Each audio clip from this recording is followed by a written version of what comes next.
இனி எந்த காலத்திலும் பாஜக கூட்டணி கிடையாது என திட்டவட்டமாக கூறி வந்த அதிமுக பொதுச் செயலாளர் எடப்பாடி பழனிசாமி திடீரென பாஜகவிடம் தஞ்சம் அடைந்தது எப்படி என்ற தகவலை அதிமுக முன்னாள் நிர்வாகி வெளியிட்டுள்ளது பரபரப்பை ஏற்படுத்தியுள்ளது.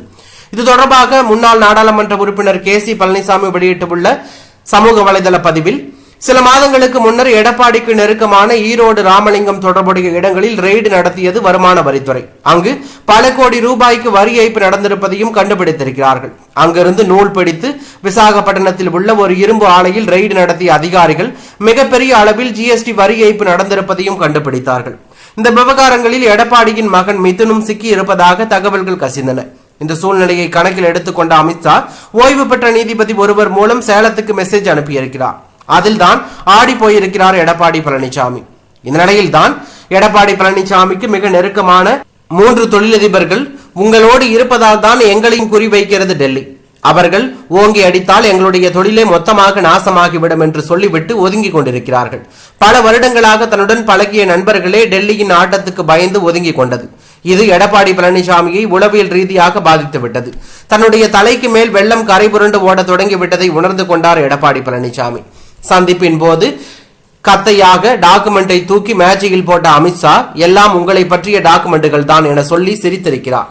அதை கேட்டதும் எடப்பாடியின் முகம் வெளறி போயிருக்கிறது. அங்கேயே அடுத்த நொடி அமித்ஷாவிடம் தஞ்சம் அடைந்திருக்கிறார் எடப்பாடி பழனிசாமி.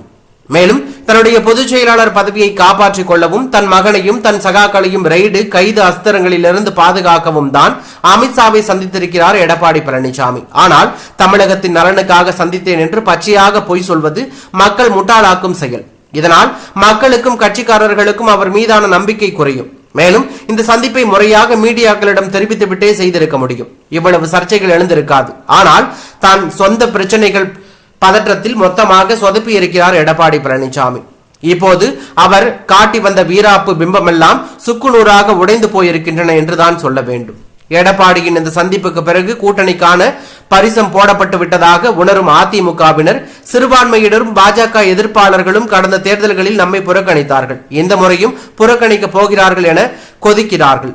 ஆனால் தேர்தல் கணக்குகளை எல்லாம் யோசிக்க நேரமில்லாமல் டெல்லியில் கொண்டு போய் கட்சியை அடமானம் வைத்துவிட்டு வந்து விட்டார் எடப்பாடி பழனிசாமி என்று அவர் கூறியுள்ளது அரசியல் வட்டாரத்தில் பெரும் பரபரப்பையும் அதிர்ச்சியும் ஏற்படுத்தி உள்ளது.